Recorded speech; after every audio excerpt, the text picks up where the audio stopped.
Good afternoon. Happy Monday. Welcome to Make It Happen Mondays, where we take a little bit of time out of our busy lives so we could be informed, inspired, and make it happen for the rest of the week. If you do not know me, if this is your first time here, I am the curator and the host of Make It Happen Mondays.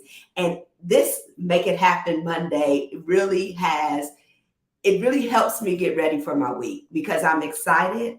I get to have phenomenal guests on here, and I get to encourage each of you to have a phenomenal week as well. If you also do not know me, I am the CEO and the founder of Monique Inc. We founded She's Rising, which was created to help Black women leaders rise by breaking through those feelings of uncertainty, of fear, of overwhelm, so they can show up as their best selves unapologetically. And we do this through a signature series of our coaching programs and online resources and event experiences. If you do not know about Make It Happen Mondays, this is an extension of She's Rising, right? Because this is our virtual space for us as Black women to talk out our stuff with no filter. You know, oftentimes we feel like we have to put on our mask and show up a certain type of way. We're thinking about how people are going to respond or act. You know, we carry that with us when we even walk out of our doors before we even get on a call or go to a meeting. Here, we don't have to do any of that. This also is a space where we share our stories. And when we share our stories, you know what we know? We find out we're not alone in this, right? And we elevate Black women in this space, Black women that are making it happen every single day. Those that fly underneath the radar, and a lot of those that are on the radar that come and share their experience and expertise with us. Listen, in this space, unlike in a lot of places in the world, we allow ourselves to laugh or cry, but most importantly, we strengthen and we grow so we can continue to be the excellent Black women in leadership that we are. So, if we are not connected outside of YouTube, because I'm only here on Mondays, make sure that you follow me on Instagram, and you could also subscribe to this page, you know, do the whole notification likes thing. I'm still trying to figure that out, but just do what you have to do to make sure that we stay connected and engage in this live. Matter of fact, as you say hi, if you are in, say hi. We want to make sure that we are connecting with you guys. This is why we go live. Ask questions, comment, and of course, share it with your girls who need a little motivation and encouragement so they can continue to thrive throughout the weeks. All right. Our guest today, I'm so glad that we've finally been able to get her. She is a beast. Her reputation precedes her. She is going to share. Hi, Beltreese. Hi, Beltreese. She is going to share so many great things with us today. I have none other than Erica Merritt. So you know how we do it in Make It Happen Mondays. I go ahead and read the bio, and then we have them come in on their Make It Happen song. So let's get ready for that. Erica Merritt, founder and lead consultant, and the vibrant compass of Equius Group LLC. Erica pushes clients to have the tough conversations that are essential to reaching their desired outcome, bringing in all of her perspectives, believing we are better together and that the sum of us creates something magnificent. Her passion for co-creating a world in which all humans flourish is rivaled only by her love of all things science fiction. One of Erica's favorite quotes is from the poet Lucille Clifton. We can't create what we cannot imagine. So she believes unwaveringly that imagination is one of our most powerful tools for transforming ourselves, our organizations, and even the world. And if that is not enough, Erica is also a Gestalt trained leader where she has extensive experience in leveraging organizational development practices to drive change, designing and facilitating leadership programs, and applying an equity lens to create workplaces and communities that work for everyone. I told y'all she was good. Listen here. Let's do our Make It Happen song and welcome Erica today. Make sure as you come in, say hi so we can say hi back. The table about to turn. The table about to turn. The table about to turn. Yeah. I've been flipping through my timeline. Hey, welcome, Erica. Hey. me. Come on, y'all. It's Monday. What they say? Get into it. Look at what my crystal.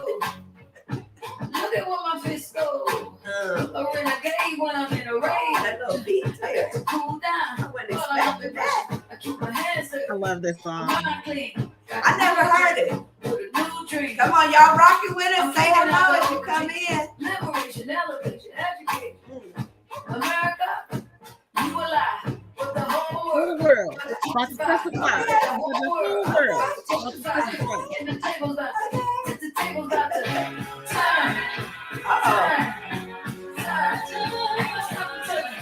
Listen. Welcome. Thank you for joining us today.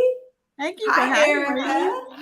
Hi. Yes. You guys make sure you say hi as you come in. Share it with others. Share the link right now so they can get some of this good conversation and motivation on this Monday. Erica, first of all, I love your bio because usually we're like, I went here, I did this. So I love your bio because it really encompasses yourself and what you bring to the world and what you bring to the work. It just gives us a glimpse of who you are. So I love that. I'm gonna have to model that for myself. Thank you. And yes, please do. So I always start off with tell us something fun or quirky that people may not know. Something fun and quirky about yourself that people may not know. So I might have revealed this a little bit in my bio, but I am definitely a science fiction fantasy nerd. Wow. And so something that people might not know about me is I can probably almost verbatim recite all three, the dialogue from all three Lord of the Rings. Really? And listen, I don't get into that stuff at all. I cannot tell you nothing about the Lord. I can tell you about the Lord, but not of the rings. I tell you about the Lord, but not the rings. Not of the rings. I don't know nothing about it. So this sci-fi world, what was that show?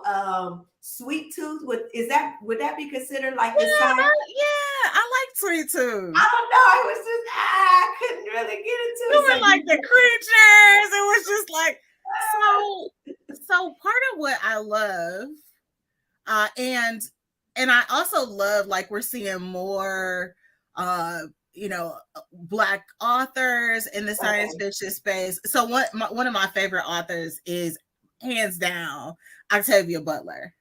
Okay. Right? And one of my favorite books is hands down Parable of the Sower. I don't know nothing about it. Yeah. So we have been in that space for a long time. I'm loving seeing more and more. So The Other Black Girl is now, which is a book, is now a series on Hulu. So we're just seeing so much more. Okay. You might have to just go check it out a little bit. Kindred was a series, which is based on Octavia Butler's book. Which one is? What's the series? Kindred. Oh, okay. It was only one season. It's not coming back. Okay. But we're seeing in the last few years, especially, so much. Some of N.K. Jemisin's work is coming to life in film, and so anyway. That was like childhood. You had that. You loved that since childhood. I have, and I think it kind of goes to this whole idea of what we're talking about. Like, I think if anybody needs to be able to use their imagination, for their own liberation, it's us. It's us, right. That's true. I was just thinking how the world will tell us that some things are not for us, and they're very much for us, right? So in certain spaces and environments that you grow up, being introduced to sci-fi is not even a thing, right? And so I love when we break the norm, right? I'm not over there yet. I'm gonna go check it out. I always need something to watch, so I hope Kindred's on Netflix. I always need something to watch when I'm traveling. So that would be my travel show as I leave this week. Yes. Yeah, definitely check it out. Sci-fi. Listen, we are into the topic of the state of Black women, right? And so one of the reasons why I invited you on, one, we just haven't caught up. And so it's like a reason we could finally get together, but also the work that you do, like this is your work. And you sit from a vantage point of you trying to help the world understand these complex racial issues and dynamics and how they show up in these environments. So I know that, but talk to us, so those who don't know you, tell us more about the work that you do. Yeah, so I feel like there are a couple things that I do that are relevant to our conversation today, but I will start with the fact that I have my own business. Yes. It's called Equius Group, and we are an organizational development firm. Our focus is really on systemic change, right? Systemic and institutional change, and we do that. We use a variety of tools to move, but at simplest form, it's like, how do we work with hearts and minds?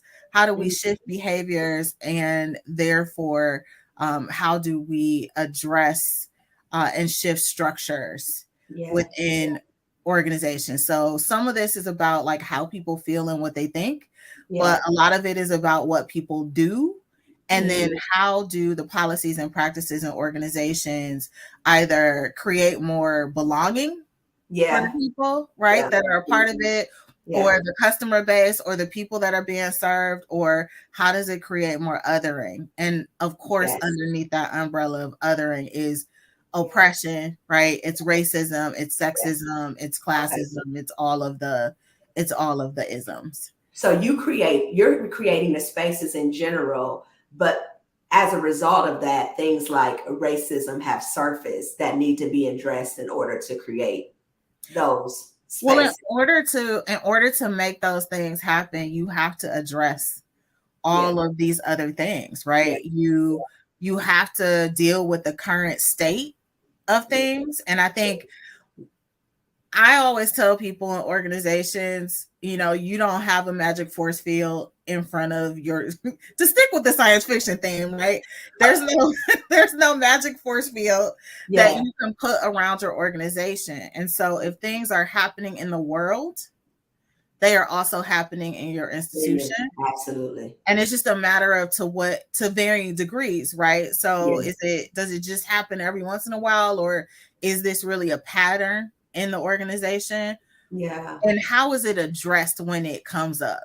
And how do you create the structure? How do you have the infrastructure in place that decreases the probability of it happening? And then again, how do you address it when it does happen?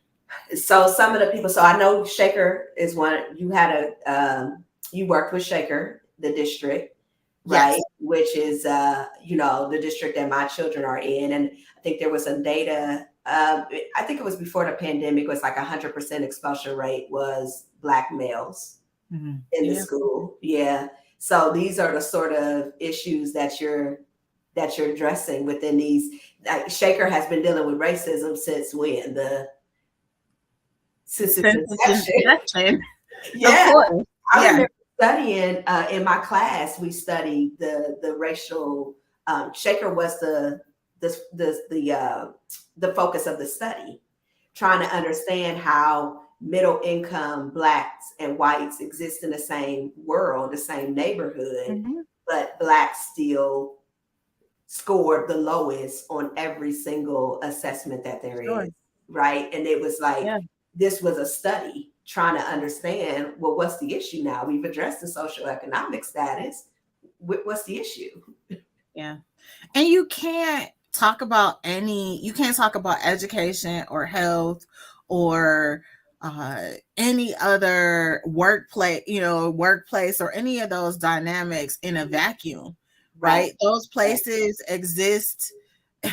A city exists in a state, and a state exists in the country, and right, that country exists in the world. And so all of these things are operating at a systemic level, and so they're present at all of those different levels of system. And so how do we interrupt that? And that is really, I think, what a lot of organizations and institutions like the Shaker Heights School District and others are trying to figure out how How to address. and how to address it when there's individuals that are at play and within the system, right?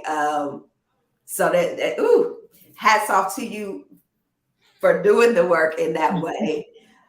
Where did your passion for this come from? Because I feel like you have to be passionate, called, anointed, covered, all the things to address this racial dynamic in the world in which we exist in this country, at least. Yeah. You know, I don't think there's any one place.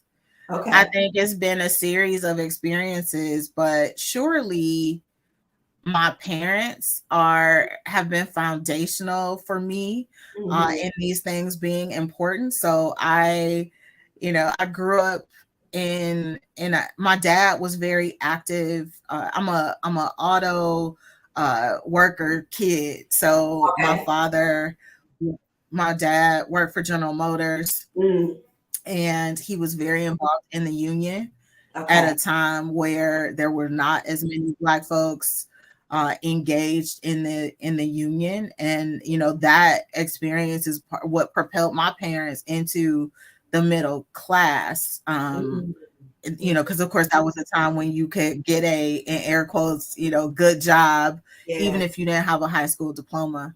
Okay. And my mom, and so one of the things my dad would do actually is it was not unusual. So he had his car and then he had his car. Okay. And he had his I'm gonna drive to work car, which was usually a beater of some kind. Okay. And then he had his car, what he drove when he was going somewhere. And when we were in that Buick Electra or we were in that Buick Riviera as I was growing up, it was not unusual for us to get pulled over, right? And for him to be questioned. And in turn, it was not unusual when my dad saw the police pull somebody else over for him to pull over and actually watch the police. Yes, I've done that before. And when he was questioned about it, and this is long before, of course, there were any cell phone cameras or any of those things that we use today as tools. But and if they would ask him, he'd say, I'm just trying to make sure y'all are behaving in a way that's above board. And he was really fearless in that way. And that like sense of justice and that sense of my own power, even at potential, in the face of danger or risk, is something that I witnessed at an early age. And then my mom was very much someone who connected with people at a human level. And did not let differences serve as a barrier to creating relationships with people. And so I feel like the combination of those things. And where'd you grow up? What part of Cleveland? So I grew up here in Cleveland, and specifically I grew up in Warrensville Heights. Okay. And I think that is an important part of my experience as well. So when my parents bought their home in 1968, they were the second Black family on our street. I was gonna say, okay. By the time I went to kindergarten, was born and then went to kindergarten in 1978. There were almost no white folks on my street. And then there was a sprinkling, right, still in Warrensville. So there was, when I look at my school pictures, I see in middle school and through elementary school a smattering of white kids. But by the time I graduated from high school, there was only one white girl in my graduating class. And so a lot of this, of course, is retrospective, right? These are things I thought about looking back. But seeing that shift and then being really curious about, well, what drives that? And also, the reality of going to a school that was predominantly Black, for me, some of the academic hangups that people have or the beliefs they have about who's smart or who's not smart. Right. I didn't experience that because the smartest kid looked like me, Yeah. and the kids who struggled the most also looked like me. Yeah. And so, and I went to a HBCU, or at least that's where I started my. You did go to, so, but it's interesting though, right? Because Howard, to be specific. Okay, shout out Howard. To be specific. To be clear, okay. But it's interesting because I thought you were going down the direction of saying like you had this diverse upbringing because of when you first, they first moved to Warrensville Heights, but you were essentially raised in a all Black area and then went to all Black schools, but then you came out eventually to focus on systems. And maybe that, I don't know, maybe that's the advocacy part, but also I feel like we either come out like this and we don't want nothing to do with the other race, or we have learned, which I thought happens more so in PWIs, where you learn how to deal with the culture, how to work around it, and then create some sort of shared agenda because you understand those worlds. You know what I mean? Yeah. I think that's really interesting. I think I did in many ways, right? Come on, like this. Yeah.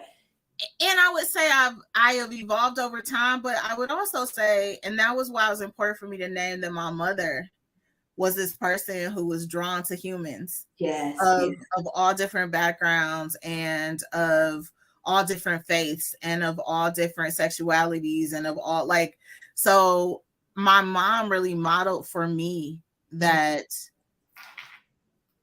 ability to be able to connect on a human level. Yeah. And that played out in, while I went to this, I was in a predominantly Black environment in both my growing up and in my early college or initial college experience. I also worked places, right? Yes. And had interactions across differences in those spaces and learn how to navigate through that as well. So I feel like I had a balance of experiences that, again, have led me here. And really, I started in this field. I answered an ad in the paper, Monique. Oh, wow. Well, I am aging myself. I'm like, you going back now. So there was this ad in the paper. I had a job at the time. I entered into my first nonprofit sort of career endeavor, and I was looking for another opportunity, and I saw this job that talked about social justice. And there was something about that was really appealing to me. And so I answered this ad and I got a job at the National Conference for Community and Justice. Yeah. And their mission was fighting bias, bigotry, and racism. Wow. And that was in my 20s. Nice. And soon after that, I also started grad school, and I did the Cleveland State's diversity management program. So what brought you back to Cleveland? Because we've been talking about, and Jasmine was on last week, we talked about we're talking about the state of Black women, and what has been said is that Cleveland is the worst place for Black women to live. And so metropolitan, I qualify it by saying metropolitan areas. Does that reality ring true for you and your own experiences? Because I'm curious, you went away and then you came back. Talk about that. Hi, Monique. Say hi, you guys come in. Hi, Monique. Hi, Erica and Meltrice as well. Interestingly, if you had asked me when I lived in DC, right, and then I came back here for a minute, and then I moved to New York. Okay. And then I went back to DC. Yeah. And if you had asked me if I was ever going to live in Cleveland, I would have told you no. And really, the reason had nothing to do with some of the things that we're about to talk about. It was really rooted in, I was young, and after experiencing those places, this place felt very behind.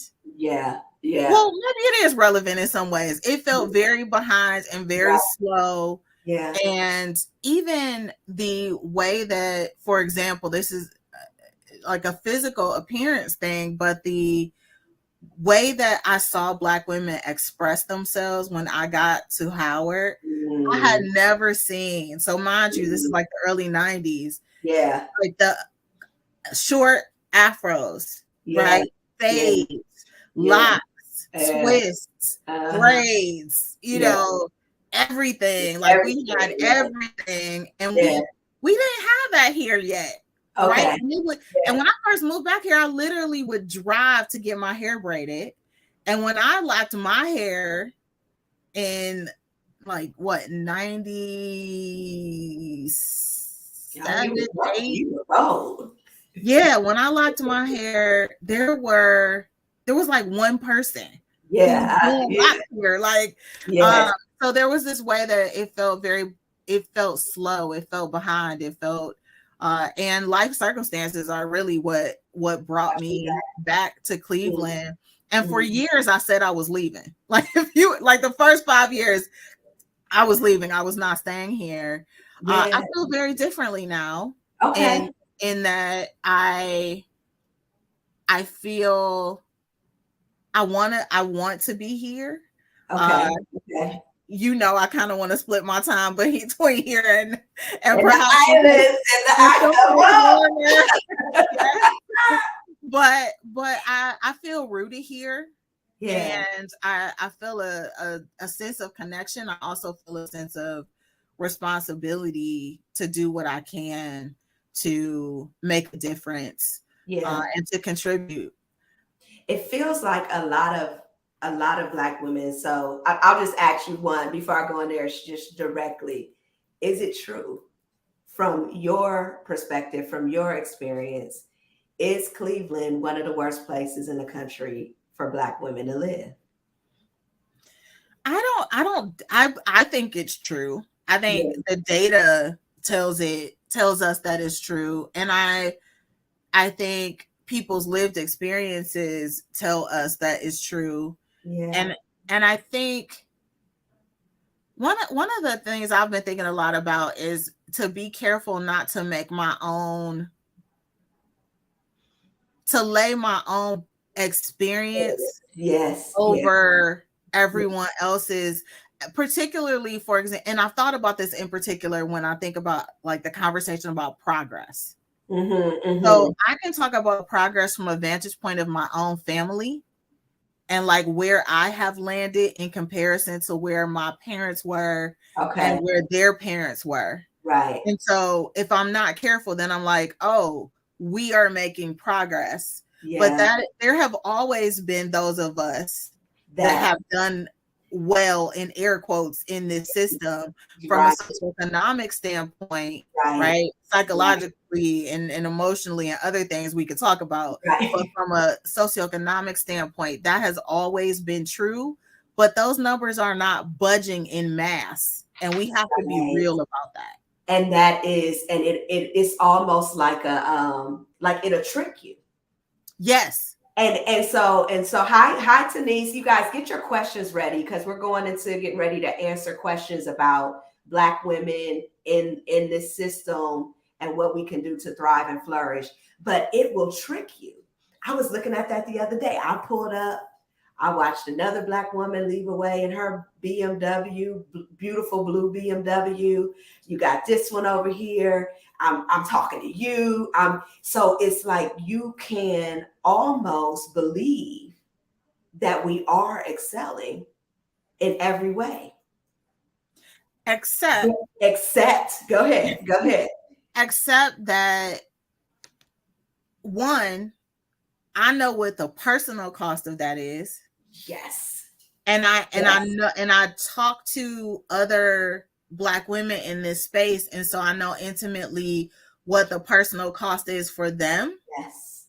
And I also am no degrees of separation, really, right, from the experiences of my sisters, whether my daughters, my cousins, my girlfriends, who are not thriving, even like from a financial perspective, even let alone health, right? Let alone education, let alone sort of environmental things related to housing and all of these. So it is no degree, the suffering is no degree to what you separation from listen. me. I'm so glad that you said that from that perspective of what it costs, but also how few and far between that is.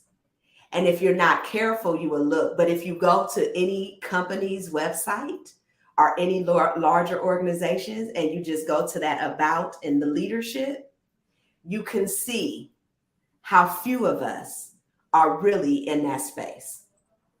Oh, absolutely. Right. Oh, no doubt about it. Right. When you look at the numbers, so we make up just shy of like 8% of the population, but we don't make up even 2% of the number of vice presidents, right, in organizations, or let alone the C-suite. Yep. Yes, we do not. And in contrast, I always think overrepresentation is as important as underrepresentation. Okay. And so the contrast to that is white men make up about 35% of the population, and yet they make up about 57% of those VPs and about 68% of the C-suite. So I need to put those numbers in the comments. It's gonna take too long, but yeah. So we are about 8% of the population, and we represent 2% of those in leadership, VP roles, etc. Not even quite 2%. Not even. We're like one. So it's like 7.6% of the population, and then like 1.6% of VPs, and then 1.5% of the C-suite. Okay. And I'm noticing a lot of us are having to leave. A lot of us are leaving to create our own just to get the status, that leadership status and role. Are you seeing that too? We are, I believe, the fastest growing group of entrepreneurs. Like Black women are the fastest. Like this is a place where we are punching above our weight in terms of entering into entrepreneurship. Yeah. And that is amazing. We are also punching above our weight in terms of educational attainment. But why do you think so many of us are going and pursuing entrepreneurship? Oh, I firmly believe that it is because we are not getting the opportunity. We are not feeling and experiencing that sense of belonging. We're not seeing ourselves in those spaces. When you look at the data, we're not getting the support that we want and need from leaders and organizations. We are experiencing discrimination, some of it covert, some of it overt in these spaces. And we're carving out our own, like our answer to that is to create our own space, right? And to create our own opportunity. Both of us can relate. Not feeling valued, not feeling heard. It reminds me of going back to that study for Shaker, though, where we talk about, because what I learned from that is like we're an inverted culture. So where other groups come over and believe in the American dream, right? Believe that if I work hard, the next generation will be able to excel. Many of us, generation after generation, don't believe in the system. So we create our own system within the system. Oh, I'm gonna go to your school, but over here I'm gonna be shooting dice so I can make money. Or like we see it in a way of shooting dice, but we see it in a way of side hustle too. Because I'm not ever going to believe that your system is going to honor who I am or give me what I rightfully deserve. So I need to always have an alternative in the back of my mind. So that's why they show that the Black children were not excelling, because the message in the home was you got to work harder. They don't believe in you. They're not for you. You gotta, and so it sets the tone of how they even enter the space and how they operate in that space. And I believe that you can see that even within the companies and organizations that we work in, still this like, girl, you better come over here and do this sort of thing, I think there's also a dynamic, even when we do buy into the belief system, we're met with these same things, right? Which feel perhaps even more like a slap in the face because I did all the right things. Right? I did all the right things. Yes. I got the right grades, and then I went to the right school, and now I got the right job, and I'm still having I straightened my hair. Yeah, I spoke the way you interview, right? I was supposed to. I did all the things, and I'm still having these same challenging experiences. Right. So the one thing that you brought up, and after this, I want to shift to what are some solutions, because I don't like to sit in the trap. Sure. I don't like to sit in the scarcity. I don't want to like to sit in what doesn't exist. I like to sit in what's possible for us. And I think, like you said, where we are excelling, it demonstrates what we can do. But we can talk about the balance between leaving and staying and what we need to just advance us in general. But I want to do something fun, guys. I haven't done this yet on Make It Happen Monday. So I want to share this screen, because what you said was cost, right? You talked about what it cost us when you see us look like we're thriving. So I want to play this that I came across last night, I think. And I was like, it would be good to show. So let me do this real quick and just get your reaction to it. Let me tell y'all something. If I hear one more thing about women being so strong and you're so powerful, let me tell you something. Screw that powerful woman mess. I'm tired. You know what? I'm past tired. What's the word past? Exhausted. Extinguished. You know how you take the little can and you extinguish and you spray it out and it's just an empty can? That's what I am right about now. I'm freaking extinguished, honey. From paying the bills to hauling garbage to taking in the groceries to mopping the floors to going to work, honey. I'm extinguished, honey. I got to go to the doctor right daggone now because my daggone elbow is tweaking, honey. And I asked the doctor, I said, what's going on with my arm? He said, Sherry, you're carrying too much weight. I said, well, you need to check my shoulders, Dr. Robert, because I got the weight of the world on my shoulder. Let me tell you something. My argument is different now that I done got older. People complaining, talking about some, yeah, I don't want no man. She going to the bed. She gonna go to bed. She started talking about where the 50-50 boys at. Women talk about they don't go 50-50. She said, honey, give me the 50-50. Where the 50-50 boys at? But when we think about like that last statement of, well, because I got the weight of the world on my shoulders. Yeah. What she's expressing, like, what's your reaction to that clip? It was humorous, but it spoke so much truth to me. Yeah. Yeah. That I could, when she said, I feel extinguished. I could pick, like, I felt that, like, I could picture that. Yeah. And I keep thinking there's a book called Black Girls Must Die Exhausted. Yes, I loved it. I loved the first two. The third was but that's a good book. The first one, yeah. And so I think about that, and I acknowledge yes. we are exhausted, and we do, like, it's interesting how we can draw strength, like we can draw strength from something, and it can also, so for example, I think that strong Black woman trope has its place, right? The Black girl magic has its place. Yeah. And then I think when we live too far into that, where we can't, I see Meltree said, I said I was going to start a new show that says keep your cape. Okay? Yes. Keep your cape. And that's important. Like, we are not superhuman. No. And there's a psychological cost. There's a physical cost. Yeah. And I am loving right now the Black women that are pushing us to think differently about these things. So I think about the NAP ministry, right? I think about Trisha Hershey, who is saying like rest is resistance. Right. I think, and that all of this is rooted. How rooted in capitalism is all of this, right? Yes. It's so rooted in capitalism. We're only as good as what we produce, and if ever people produced, it's been us. Like he talks about like working from can't see to can't see, and what's the? I think hustle culture feeds that too, right? I literally grind. Yes. I told somebody the other day, I remember when my son was younger and I was in college and I was working full time.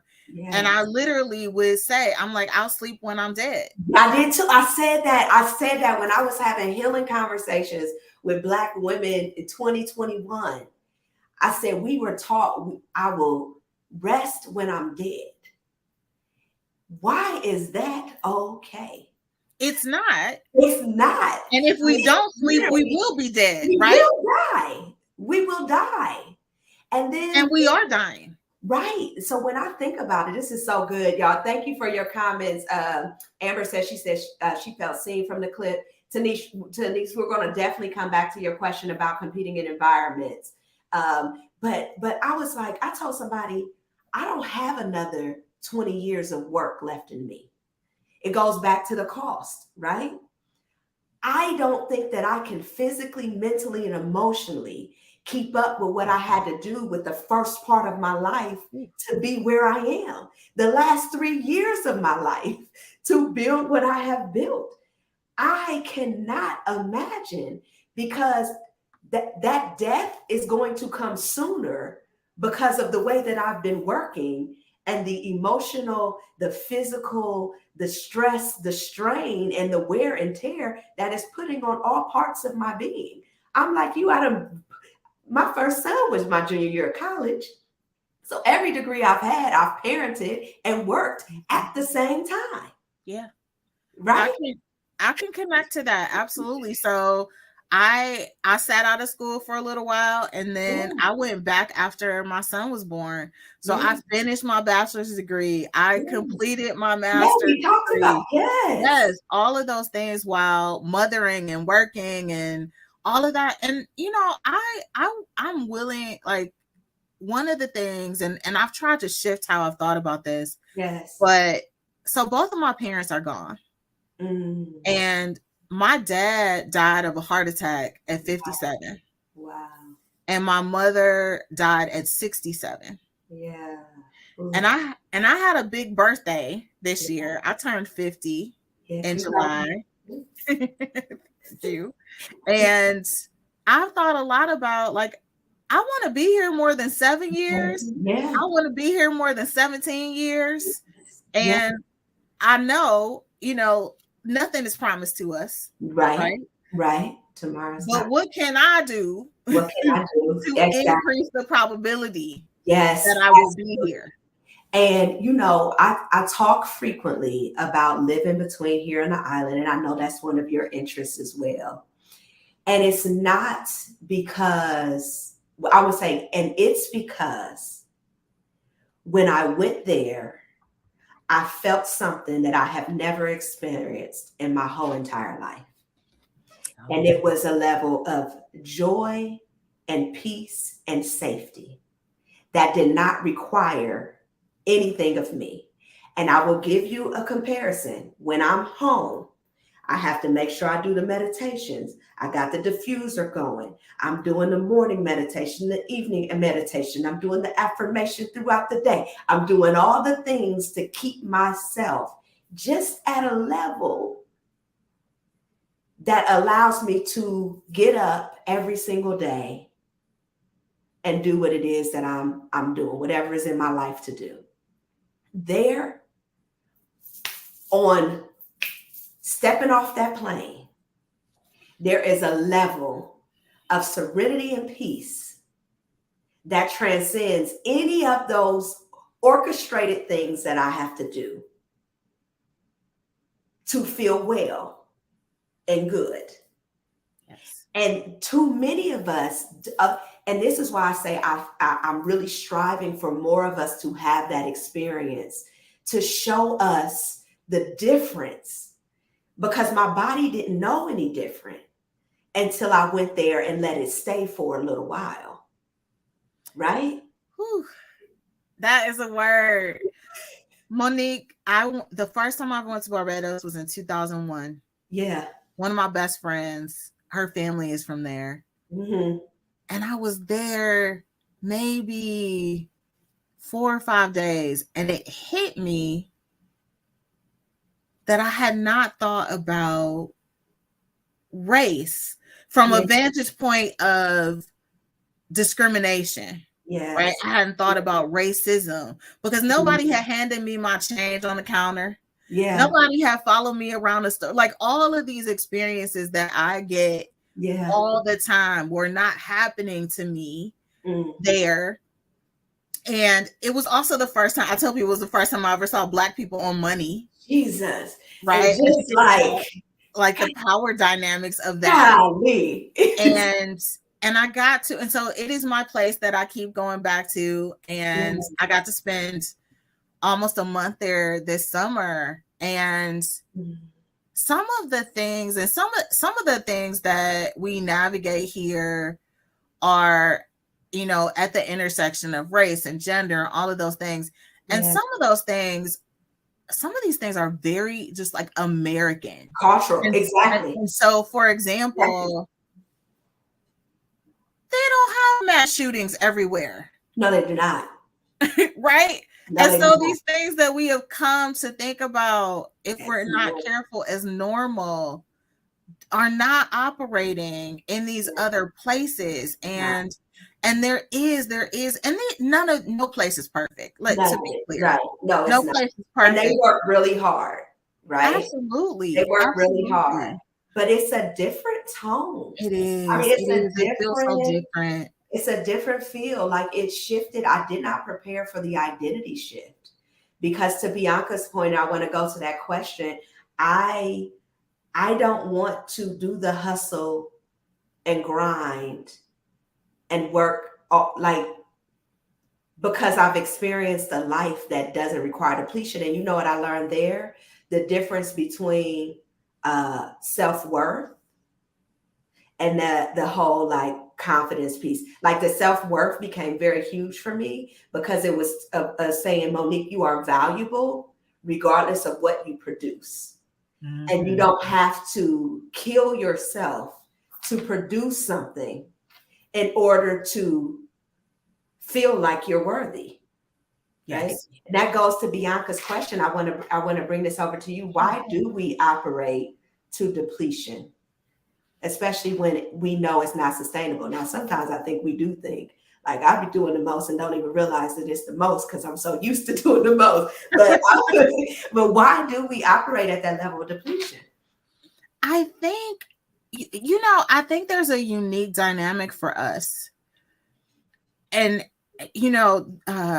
the sister that was talking about carrying the weight of the world on her shoulders, we carry each other on our back. Like, and what I mean by that is I think about this two ways. So on the one hand, like I know that I can't represent all Black people. Right. I can't represent all Black women, right? But I also know that whatever I'm doing, people are gonna lay over like what I'm doing on other Black women, whether it shouldn't be that way, right? But it's still gonna happen. And so we're so often in the position of trying to disprove stereotypes. So the stereotype is that we're lazy, right? The stereotype is that we're not intelligent. The stereotype is that we're not worthy. And so we're constantly trying to prove, no, I am worthy. No, I am intelligent. No. And I think about one of my favorite thinkers is Toni Morrison. And Toni Morrison said that racism is a distraction. Ooh, come on now. Come on. She said it'll have you out here like, and I'm gonna ruin this, but y'all bear with me. She says it'll have you out here trying to prove stuff, right? trying to prove you do have a language and you do have a culture and you do and you do and you do and you do have a mind and you do and all of these things. And we need to give ourselves permission to just be. And I love, that's one of my favorite quotes, is I have nothing to prove. Instead, I only seek to add value. I have nothing to prove. Instead, I only offer value. That is, when I go into the space, or even before I go into the space, I don't have to overcompensate in preparation for what your perception of me is. Absolutely. But I bring into the room and space who I am. And I love what you're saying about the distraction, because either energy can only go one place at a time. So either I'm prepared for that meeting, fully into my zone, my intelligence, my goodness, my sweet spot, what I bring to the table, and I am pumping myself up. Or I'm like, they're going to think about this, what they're going to say about my hair. If I say this, what they're going to do. So which one you think is going to have a better outcome? Exactly. I love and that. You can't prove it anyway. Like, that's the thing. That's the thing I have to let go of.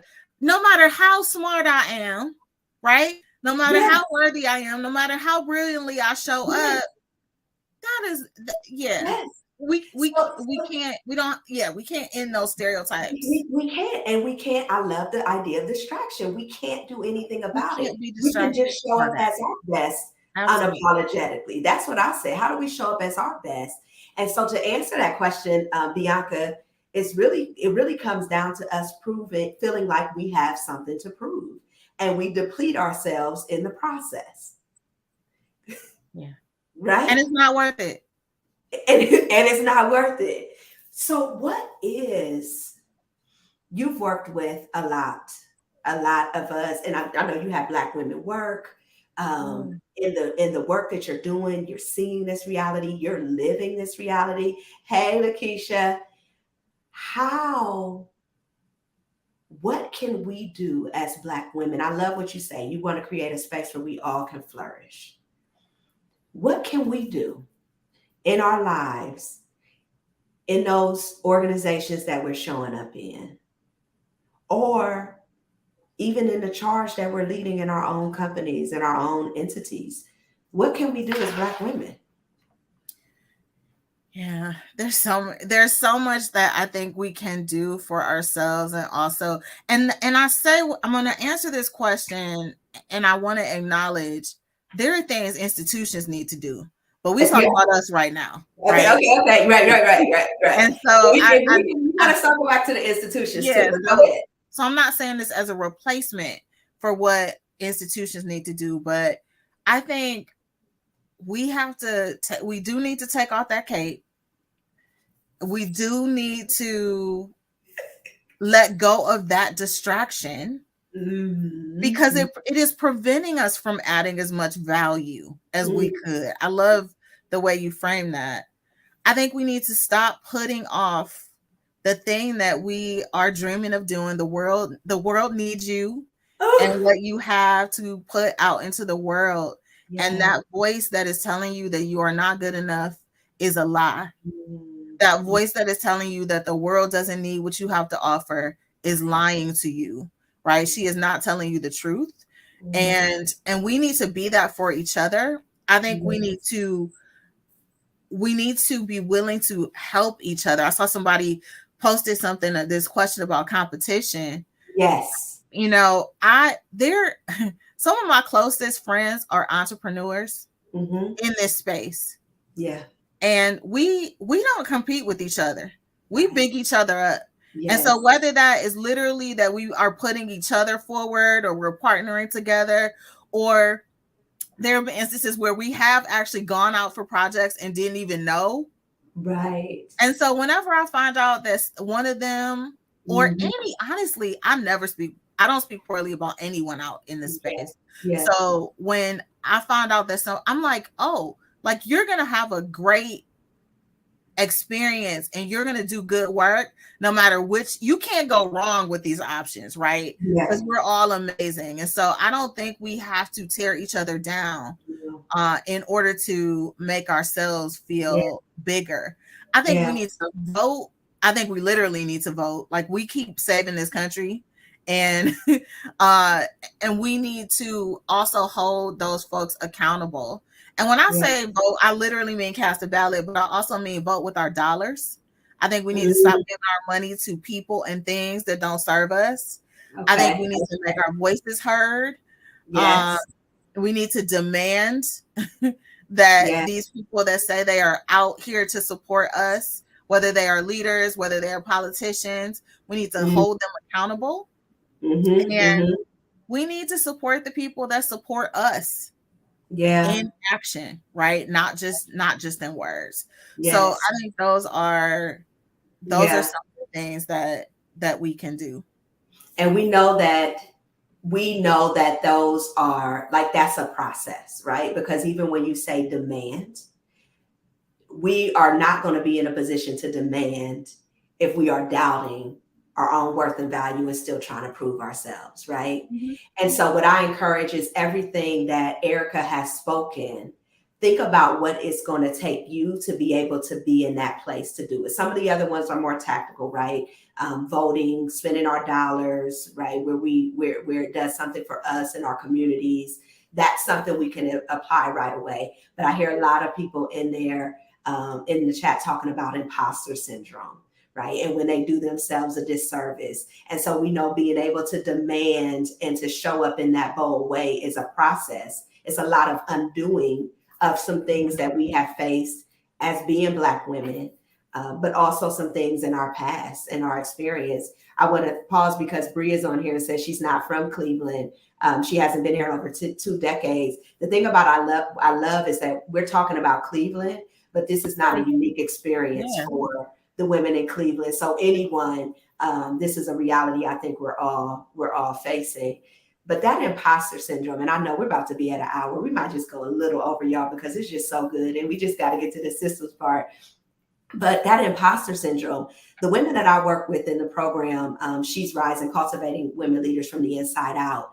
So often when they start, they talk about they have imposter syndrome.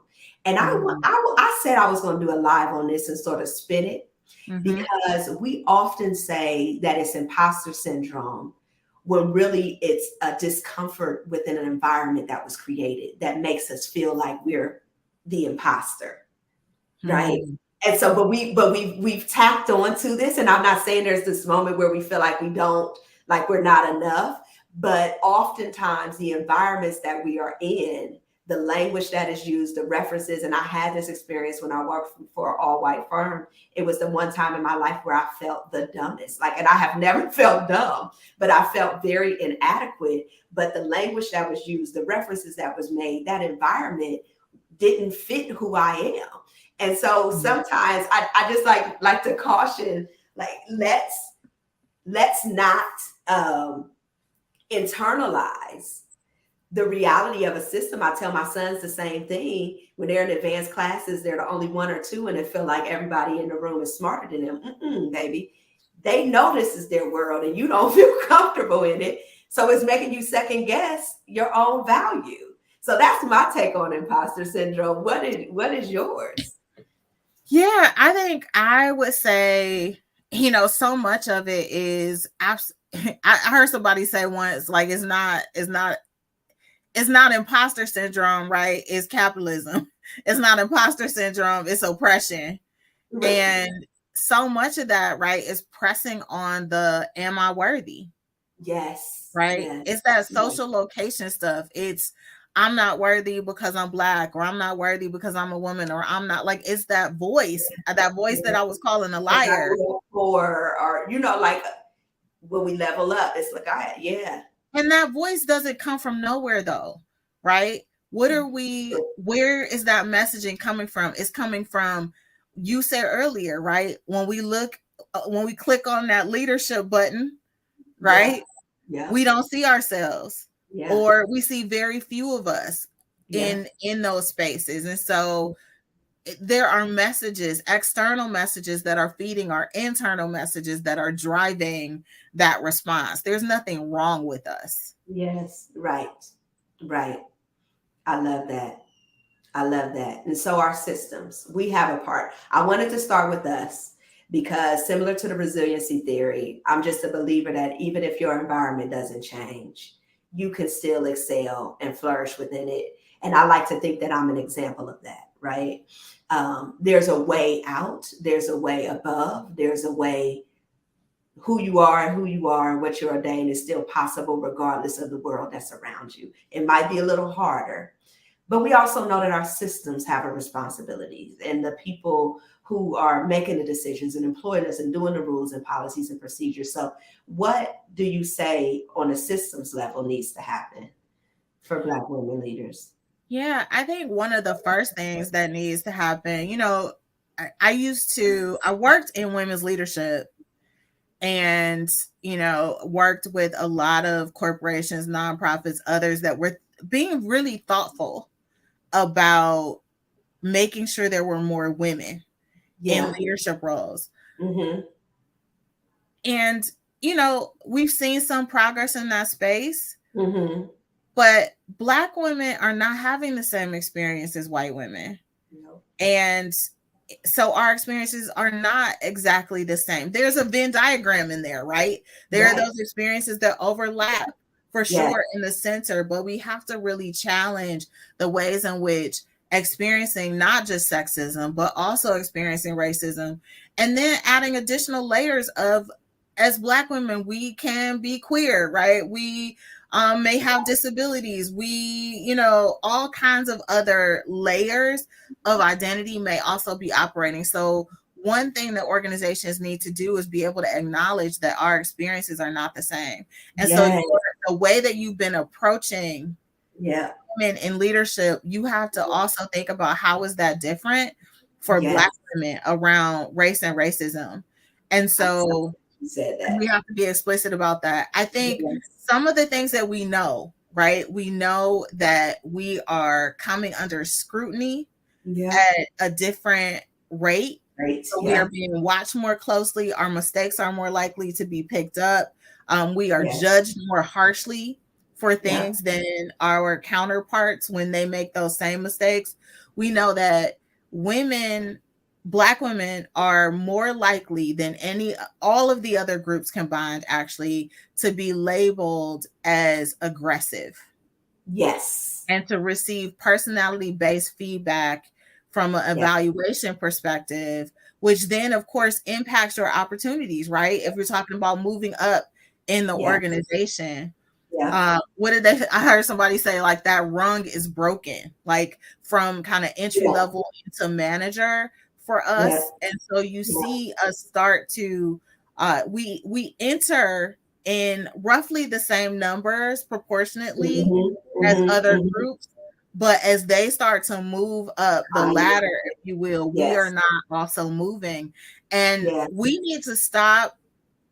I think one of the most important things organizations can do is, to borrow from the Racial Equity Institute as they talk about like groundwater, is to stop trying to fix the fish.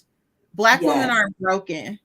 Right. So we don't need a program to fix all the things that are wrong with us and to tell us how to speak differently and to wear our hair a different way, and how to dress right. What we really need is for you to train leaders to be able to see our brilliance and acknowledge it and develop us accordingly. Yes, that's exactly why I developed the program that I did, because none of them were speaking to, and like you said, there's a Venn diagram, even when we talk about women of color, but you cannot deal with the Black woman, Black reality, Black experience by dealing the way you deal with all.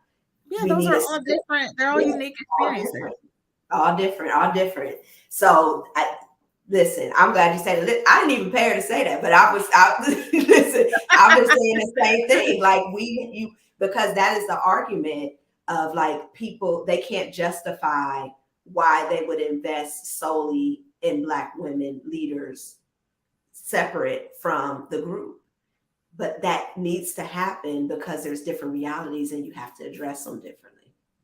There's also a nuance around, so often if we design for the most marginalized people, other people aren't harmed by that, right? And in many cases also benefit from it. And so it's not always about like we need to single out the Black women, which can also go wrong in different contexts when you don't know how to navigate that. But this is a weird example perhaps, but I always think about sidewalk cutouts, right? Sidewalk cutouts are designed for there to be ADA compliant, right? For people who have mobility challenges. But guess what? If you got strollers, if you are elderly, if you're just a person walking on the street, right? They just come in real handy for all of us. And so when we think about sponsorship, when we think about mentoring, when we think about leadership development, right? If we are designing in service to the people that are most likely to be invisible in these processes, most likely to be isolated, then the other people are going to be fine. Yes. Ooh, that's good. That's good. That's good. That's good. Oh, I can talk to you all day, but we know that y'all have to get back to work. People got to go back to work. I know. This is the last question, and then we'll wrap up. So what about when fear of lack and imposter syndrome meet in the middle? So you fear stepping out there because what if it doesn't work? So those two things are coming together. Yeah. So I think one of my favorite quotes, and to be clear, I am not telling you to jump out without a plan. I don't like Erica said I should just quit my job and follow my dreams, and now I'm broke and you coming to find me. That's not what I'm saying. Right? Like I straddled the fence, for example, with my business and working full time for about 18 months. Right. Where I was really clear I was going to be transitioning at some point, and I needed to really kind of build my foundation. So I think one, like, what does it look like to dip your toe in the water of that thing that, you want to do? And it doesn't always mean you have to leave unless the place that you're in is not hostile. So for some people, they have carved out a space where they're doing multiple things, and that's a possibility. But the thing that I would say to you is, one of my favorite quotes is, a comfort zone is a beautiful place, but nothing ever grows there. And so what does it look like to step out there and do it scared and know that it's not going to be perfect, and it doesn't have to be perfect, but how do you build your muscle and your confidence by taking calculated risks? Absolutely. And if I could sprinkle a little God on there,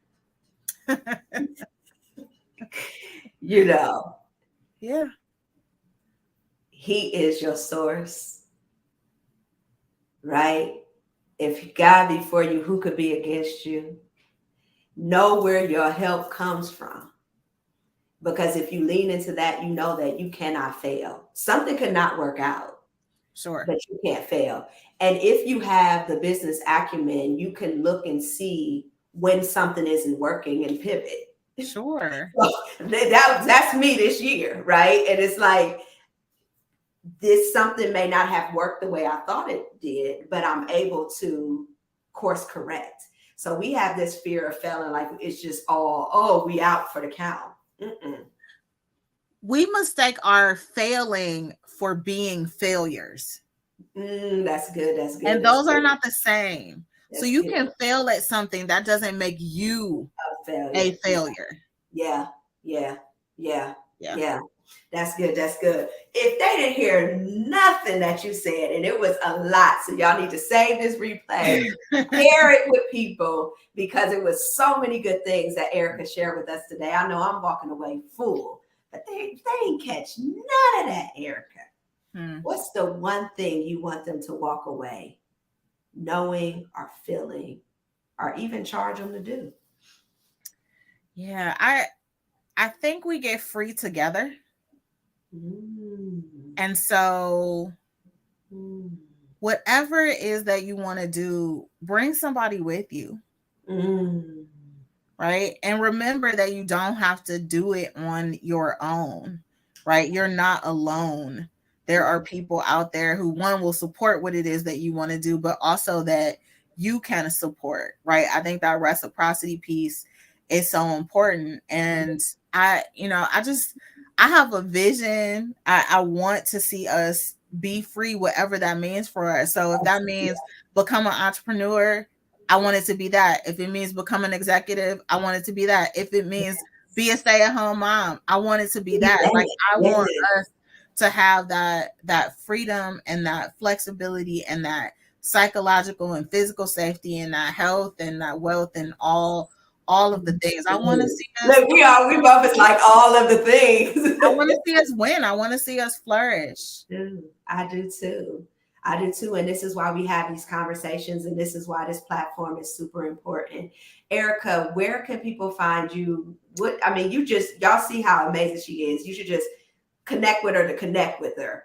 But why would someone seek you out, and what would they look for you for, and where can they find you? Yeah, so there are a couple reasons. So you mentioned Black Women Work, and I want to mention Black Women Work and the fact, so we are a Facebook community, but we're also an in-person community, and that we come together to create really a sanctuary for each other. So we have something called Books and Bourbon. We read books. You don't have to drink bourbon if you don't want to, but we do something called 10 Dope Black Women You Should Know, where we recognize amazing Black women in our community. And we also have something called the Work Towards Wealth Grant, where we give small grants to Black women-owned businesses. So you can find us on Facebook. You can join our Black Women Work community if you are here in the Cleveland area.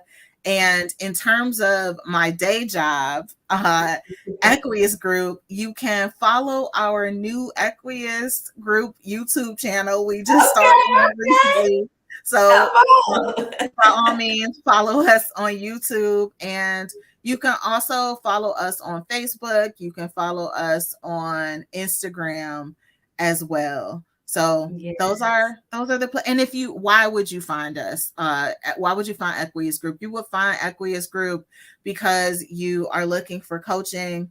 You are looking for consulting in the organizational development space. We do a lot of culture work. You are looking for training.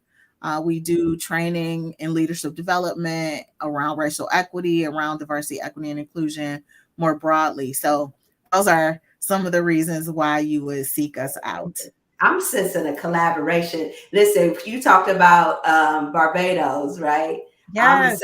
I'm St. Martin. I see other people on here like we need to. They're like, I want to go on a trip. I see. Y'all better stay tuned, because I'm going to the island on Thursday, and one of my top priorities is finding a location for a retreat at early 2024. So we gotta have one at Barbados. We gotta have 2025. We're going to Barbados, y'all. Okay.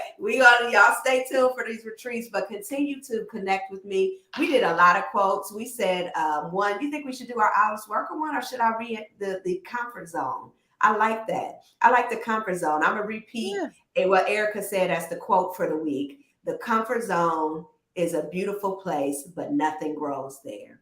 Absolutely. Your comfort zone is a beautiful place, but nothing grows there. Y'all come back next Monday, 12 p.m. We're going to do it again with another phenomenal guest. Thank you so much, Erica. Thank you so much for having me.